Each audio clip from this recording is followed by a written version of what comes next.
స్వామీజీ, మీలాంటి మహాత్ములకు సేవ చేయడం మాకు అవసరం. నా సతీమణి వచ్చేలోపు మీరు సిద్ధంగా ఉండండి. బదం గారు, మీరు కూడా నాకు దైవ సమానులే. ఇప్పుడు ఏం చేయమంటారు మీరే చెప్పండి. మీకు తెలిసిన మంత్రాలు చదువుతూ ఉండండి భవిష్యానంద. ఆ దేవుడే మిమ్మల్ని కాపాడతాడు.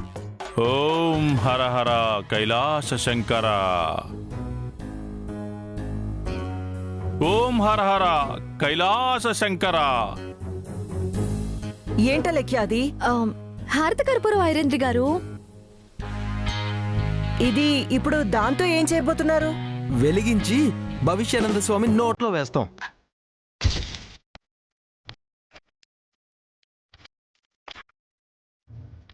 ఆనంద్, ఏమిటి మేము చేస్తున్న పిచ్చి పని?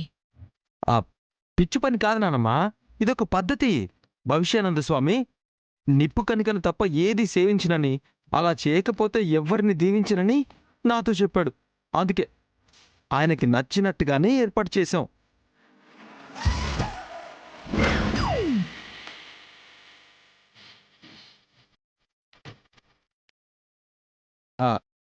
స్వామి, ఏంటో చెప్పనైనా? ఒకసారి శంభో శంకరానండి. ఓ అంతేనా? సరే, తప్పకుండా అంటాం. ఓం శంభో.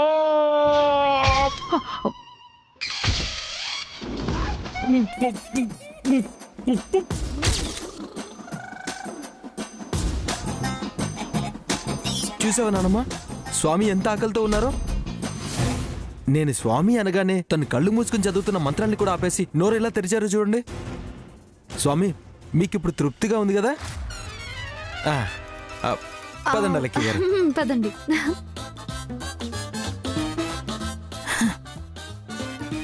ఎవరు తీసిన గోతిలో వాళ్ళు పడాల్సిందే జోగేంద్ర. నువ్వు ఎలాగూ మాట్లాడలేవు. జాగ్రత్త జోగేంద్ర. బాబోయ్, వస్తాను జోగేంద్ర.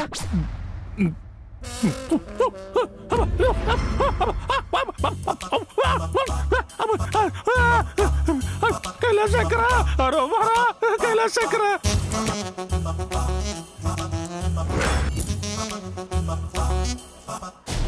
ఆనంద్, అలేఖ్య, ఆనంద్.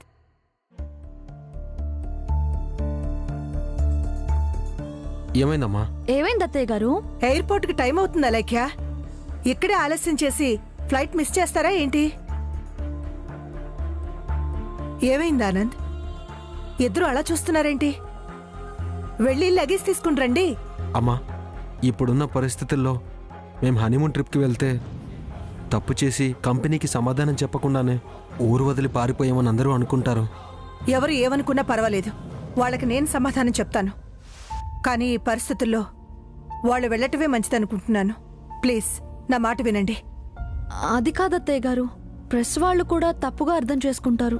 కానీ వంశీ వసుంధర మనకు దక్కాలంటే, వాళ్ళు క్షేమంగా ఉండాలంటే వాళ్ళు వెళ్ళి తీరాలి. మీరు వెళ్ళి లగేజ్ తీసుకురండి.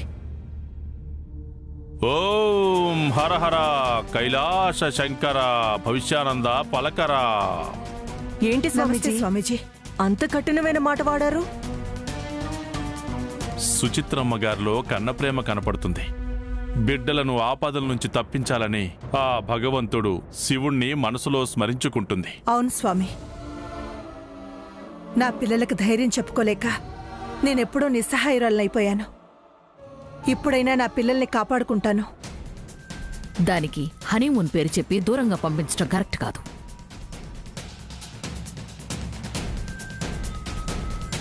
ఇక్కడే ఉంచి వంశీ వసుంధరను ఒకరి నుండి ఒకరిని వేరు చేయటం భావ్యం అంటారా అత్తయ్య? అన్యాయం అని కూడా ఎవరూ అనుకోరొదినా.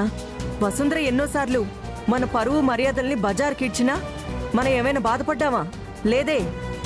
ఇప్పుడు ఎలాగో పోలీసులు వచ్చి వసుంధరని తీసుకెళ్లకుండానే ఉంటారా? అంతగా ఆపద ముంచుకొస్తే నేను అరెస్ట్ అవడానికైనా సిద్ధమే ఐరేంద్రి. ఆనంద్, మీరు వెళ్ళి వంశీ వసుంధర లగేజ్ తీసుకుని రండి. అలాగేనమ్మా. సరే అత్తయ్య గారు.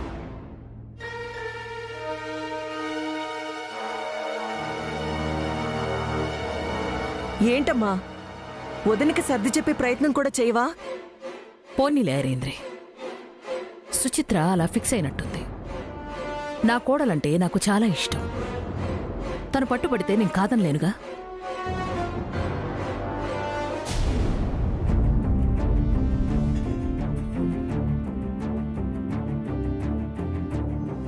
వసుంధర గారు, అమ్మ మిమ్మల్ని పిలుస్తున్నారు, రండి వెళ్దాం. అక్క వస్తుంది ఆనంద్ గారు, మనం లగేజ్ తీసుకుందాం. నువ్వు అంటున్నది నిజమే అలేఖ్య. నేను ఇక్కడి నుంచి వెళ్ళిపోతే అందరికన్నా సంతోషంగా ఉంటావు. వంశీ సార్ కూడా క్షేమంగా ఉంటారు.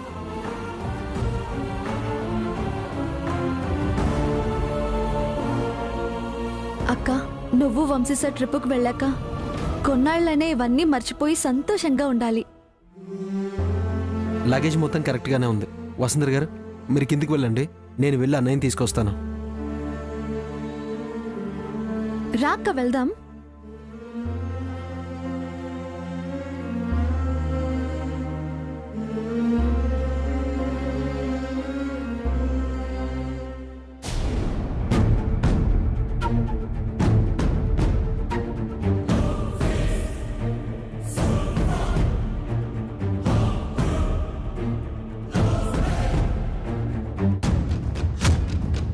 అమ్మా, అమ్మా, అన్నయ్య గదిలో లేడమ్మా. అదేంటి ఆనంద్, అన్నయ్య ఇంట్లో లేకపోవడం ఏంటి? వంశీ గదిలో లేడంటే తన భార్య మీద పడ్డ నిందలు తట్టుకోలేక ఏదైనా అఘాయిత్యం కానీ చేసుకున్నాడా ఏంటి? ఓం హర హర. వంశీ బాబు పులిపెట్టు లాంటివాడు. అలాంటి అప్రాచ్య పనులు చేయడమ్మా. నేను నా వంశీని బయటకు పంపిస్తే తను ఇక్కడెందుకుంటుంది సుచిత్ర? వంశీ బయట క్షేమంగానే ఉంటాడు. అమ్మ వసుంధర, వంశీ ఎక్కడికెళ్ళాడు? పాపం, తన్నడిగితే తనకేం తెలుస్తుంది వదినా? తన పర్సనల్ చూసుకోవడానికే తనకి టైం చాలట్లేదు. ఏమైంది మూర్తి గారు? వంశీబాబు ఇలా చేస్తాడని నేను అనుకోలేదమ్మా. ఏమిటి మీరంటోంది? త్యాగం చెప్తే అర్థం కాదమ్మా, చూస్తేనే అర్థమవుతుంది.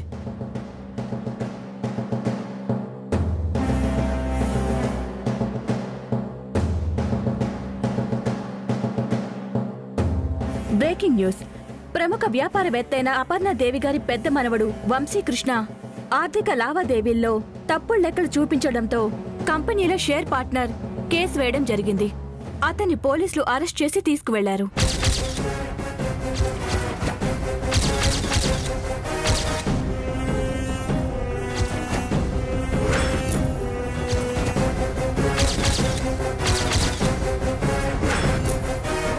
అవును, ఆ 25 కోట్లు కంపెనీని మోసం చేసి తీసుకుంది నేనే.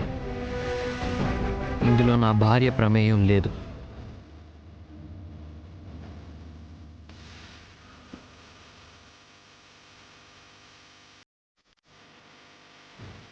మీ అందరికీ తెలుసు కదా, నేను లైఫ్ని ఎంతలా ఎంజాయ్ చేస్తాను.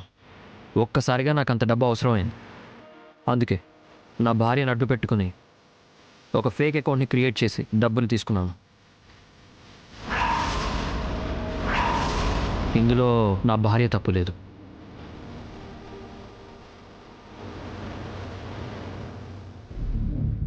అమ్మా, అక్కడున్నది మన వంశీనేనా? నేను ఇది ముందే ఊహించాను అమ్మగారు. వంశీ సార్ అక్క మీద నింద పడకుండా కాపాడుకుంటాడు. వాళ్ళ ప్రేమ ముందు ఏదే గెలవదని చెప్పడానికి ఇది మరొక నిదర్శనం. వంశీ తాగొచ్చాడని వాణ్ణి చీకొట్టాను, కానీ మళ్ళీ మనిషిలా మారిపోయాడని ఇప్పుడు అనిపిస్తుంది అత్తయ్య. అన్నయ్య మొండివాడమ్మా, సరదాగా చేస్తున్నాను అనుకుని అన్ని గొప్ప పనులే చేస్తుంటాడు. ఏ వసుంధరా, నా వంశీని నేను చూడలేని స్థాయికి దిగజార్చి పడేశావు.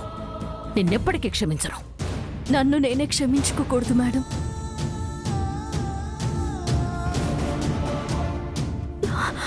అక్క,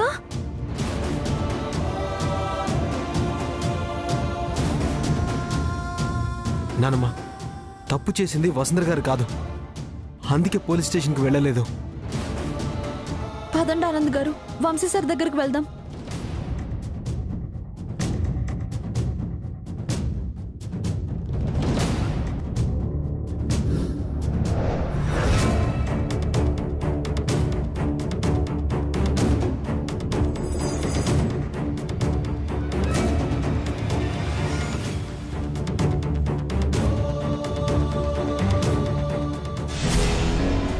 ఏంటి జోగేంద్ర ఇలా జరిగింది? ఇలా జరగడం ఒకందుకు మంచిదే ఐరేంద్ర గారు. ఇప్పుడు ఆ వంశీగాడు అపర్ణమ్మ గారి మీద ద్వేషం పెంచుకుంటాడు. కరెక్టే జోగేంద్ర, మనం అనుకున్నట్టే జరిగింది.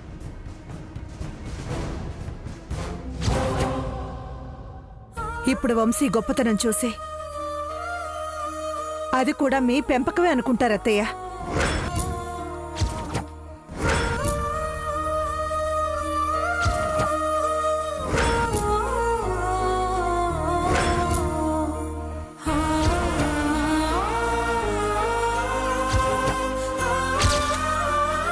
నువ్వు నన్ను క్షమించమ్మా. వసుంధరతో ఎయిర్పోర్ట్కి వెళ్లాల్సిన నేను వసుంధర కోసం పోలీస్ స్టేషన్కి వచ్చానమ్మా. నాకు ఇది కూడా సంతోషంగానే ఉంది. వసుంధర కూడా సంతోషంగా ఉండాలి.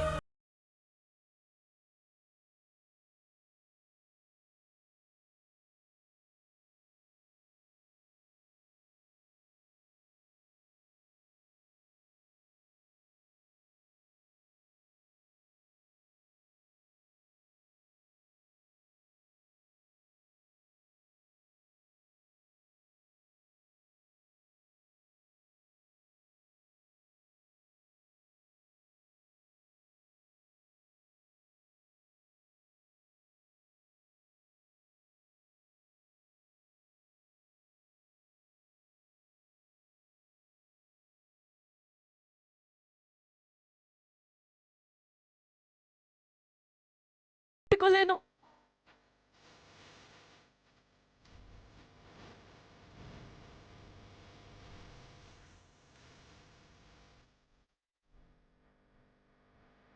నువ్వు ఇలా బాధపడితే చూస్తూ నేను తట్టుకోలేను వసుంధరా. నాకేం కాలేదు. మీ అమ్మమ్మ గారు, మీ అమ్మ మిమ్మల్ని రాజులా పెంచారు. ఇప్పుడు మీరు ఇలా అవ్వడానికి కారణం నేనే అంటే ఏమని సమాధానం చెప్పను? నేను రాజునే అయినా నీకు భర్తని వసుంధరా. నా భార్యకి కష్టం వస్తే నేను ముందుకి రావడం కాదు, ఇలా పోలీస్ స్టేషన్కి రావడానికి కూడా సిద్ధమే. నేనే తప్పు చేయలేదు సార్. అయినా మీరెందుకు ఇక్కడికి వచ్చారు? నువ్వు ఏ తప్పు చేసావని ఈ నిందను అంగీకరిస్తావు వసుంధరా? నువ్వు ఏ తప్పు చేయలేదని నేను నిరూపిస్తాను. దానికి ఉదాహరణే నేను పోలీస్ స్టేషన్కి రావడం. వద్దు వంశీ సార్, మీరు ఇలా పోలీస్ స్టేషన్లో ఉండడం నాకేమాత్రం నచ్చలేదు. నేను ఇక్కడ పోలీసులకు ఆ 25 కోట్లు మాఫీ చేసిన మనిషిగా లొంగిపోతాను. మీరు ఇంటికి వెళ్ళండి సార్. వసుంధరా, నిన్ను నిద్ర లేపడం ఇష్టం లేక నీకు చెప్పకుండా తెల్లవారుజామునే ఇక్కడికి వచ్చేశాను. నిన్ను నిద్ర లేపడమే కాదు వసుంధరా, నీ మీద నింద పడినా నాకిష్టం ఉండదు. నిన్ను కష్టం నుంచి తప్పించడమే నాకిష్టం. నువ్వు వెళ్ళిపో. మిమ్మల్ని వదిలేసి నేను ఎక్కడికి వెళ్ళిపోగలను సార్? మిమ్మల్ని ఇలా చూసా కూడా నేను మామూలు మనిషిగా నడవలేను. అసలు నేను దీన్ని భరించలేను సార్. నిన్ను కాపాడుకోవడం నా బాధ్యత వసుంధరా. ఈ బాధ్యతని ఇలాగే సాగనివ్వు. సార్, మీరు పోలీస్ స్టేషన్లో ఉన్నారంటే ఎవరు ఒప్పుకోరు. మీరు ఇలా ఉండడానికి కారణం నేనేనని సమాజం నన్ను ఇంకా తప్పు పడుతుంది. ఇదంతా జరగడానికి కారణం నేనే అని తెలుసు కదా సార్, మరి నన్నెందుకు తప్పించారు? సీతారాముల కళ్యాణ ఘట్టం చూసిన కొద్ది క్షణాలకే వెంటనే వాళ్ళ జీవితంలో రావణాసురుడు సీతని అపహరించి తీసుకెళ్లే ఘట్టం చూడాల్సి వస్తుంది వసుంధరా. ఒక మంచి తర్వాత చెడు జరుగుతుంది. నువ్వు చెయ్యని తప్పుకి నువ్వు ఖైదీలా ఉండడం మంచిది కాదు. నిన్నిక్కడ ఉంచడం నా వల్ల కాదు. నువ్వు క్షేమంగా ఉన్నావన్న సమాచారం తెలుసుకున్న తర్వాత నేను క్షేమంగా బతికేస్తాను వసుంధరా. వెళ్ళు వసుంధరా. అది కాదు సార్. వెళ్ళమన్నానా? Good morning sir.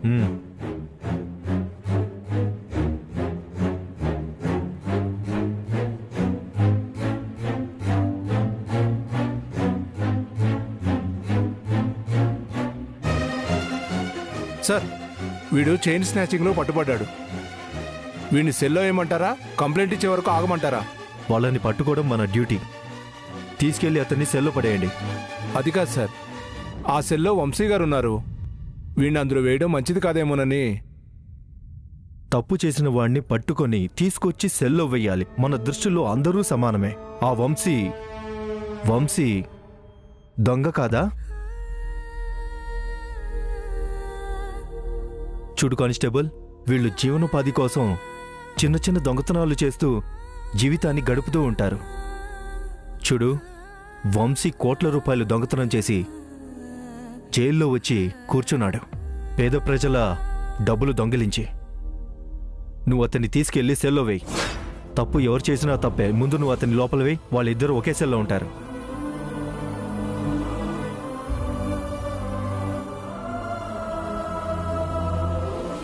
ఇన్స్పెక్టర్ గారు, కాకర్ల వంశీకృష్ణ గారు నా భర్త. అసలు ఆ డబ్బులు తీసుకుంది నేను.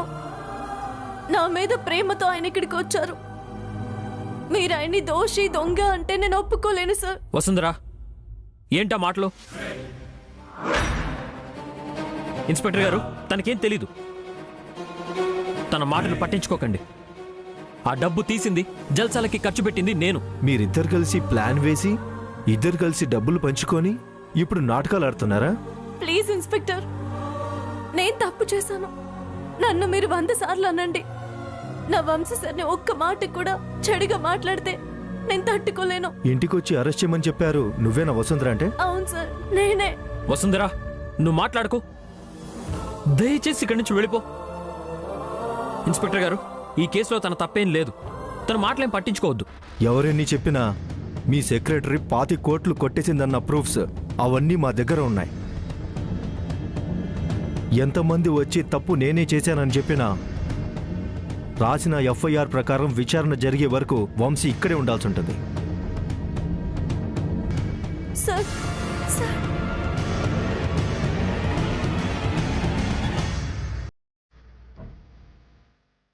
మిమ్మల్ని విచారణ దాకా తీసుకువెళ్ళనివ్వను వంశీ సార్. మిమ్మల్ని ఎలాగైనా విడిపిస్తాను. నేను ఇప్పుడే వస్తాను సార్.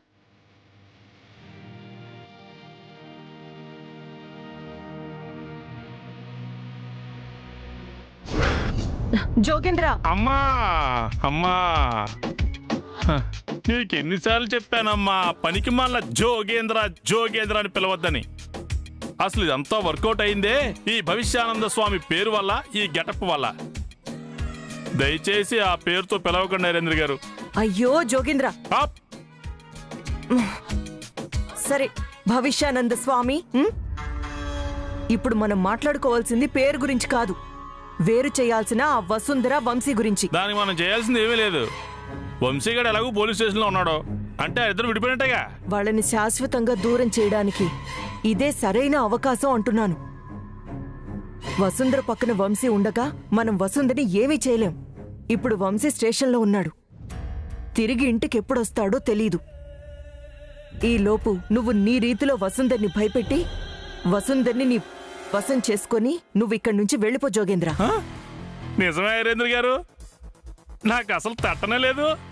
నా వసుంధరని ఇప్పుడు గుమ్మం దాటించి తీసుకెళ్ళిపోవచ్చు అనమాట. అవును జోగేంద్ర, వసుంధర వెళ్ళిపోవాలి. తను వెళ్ళిపోయేదాకా వంశీ పోలీస్ స్టేషన్ నుంచి ఇంటికి రాకూడదు. పెద్దమ్మగారు 2 రోజులు వంశీని చూడకుండా ఉండగలుగుతారంటారా? పద జోగేంద్ర. వసుంధర్ని తరిమేస్తున్నాం, మనకి సహాయం చేయమని మా అమ్మని అడుగుదాం. అయితే పదని వెళ్దాం.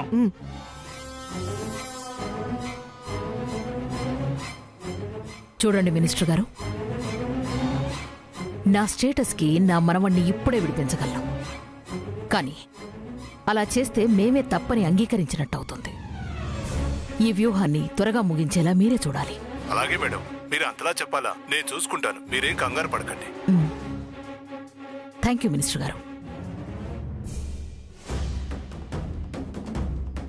ఏమిటి నరేంద్రి, ఏమైంది? ఆ వసుంధర్ని ఇంటి నుంచి పంపించేసే మాస్టర్ ప్లాన్ ఒకటి తట్టిందమ్మా.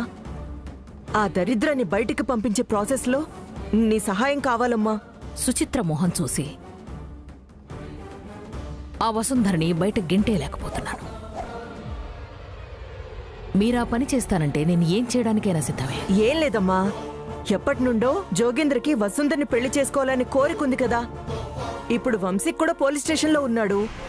జోగేంద్ర వసుంధర్ని కన్విన్స్ చేసి తీసుకెళ్లేలోగా వంశీ ఇంటికి రాకుండా అక్కడే పోలీస్ స్టేషన్లో ఉండేలా నువ్వే ఆపాలమ్మా.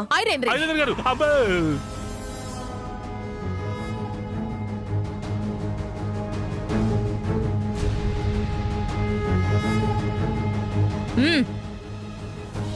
అమ్మా అక్కడ నా వంశీ పోలీస్ స్టేషన్లో ఉన్నాడని తెలిసిన మరుక్షణం నుంచే నా ఆరోగ్యం పాడైపోతుంది. ఇప్పుడు నా రక్తం మరిగిపోవాలని ఆ భగవంతుణ్ణి కోరుకుంటున్నాను. వసుంధరని బయటకు పంపే పనిలో మీరు ప్రాణాలు కోల్పోయినా నేను బాధపడను. నా వంశీకి ఏదైనా అయితే మీరు బతకరు. అది కదా పెద్దమ్మా, ఒకసారి నా మాట ఓకే ఓకే సరే అమ్మా. రే జోగేంద్ర, నా సహనాన్ని పరీక్షించొద్దు.